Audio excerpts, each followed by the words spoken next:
দর্শক, আজকে আপনাদেরকে একটা গুরুত্বপূর্ণ জিনিস দেখাবো, যেটা আপনারা কখনোই দেখেন না, জীবনের প্রথম দেখতেছেন। এই বিষয়টা আসলে আমার ভিতরে জাগাইছে, তাই আমি আপনাদেরকেও দেখানোর চেষ্টা করতেছি। তো এই যে দেখেন, এই যে বিষয়টা দেখেন, এটা কিন্তু একটা ওয়াশরুম, ঠিক আছে? এই দেখেন, এটা একটা ওয়াশরুম। এখানে কোনো মানুষজন কেউ নাই, ওই জন্য খালি হৃদয় হয়ে আছে। যে দেখেন, তা আমরা এখানে আসছি শুটিং করার জন্য।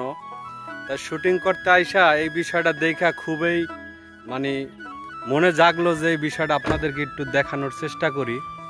তো কথায় আছে না যে এই সম্পদ দুনিয়াতেই পইরা থাকবে, দুনিয়াতে পইরা থাকবে না, সম্পদ খাবে লোকে আর দেহ খাবে পোকে, ঠিক আছে?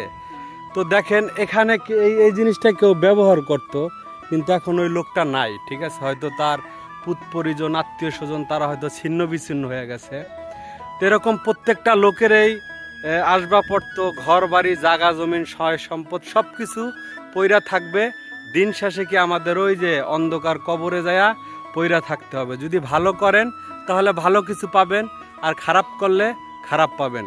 জাস্ট এতটুকুই। এই ভিডিওটি একটা সচেতনমূলক ভিডিও ছিল। যদি ভালো লাগে তাহলে লাইক, কমেন্ট, শেয়ার করে সবাইকে দেখার সুযোগ করে দেবেন।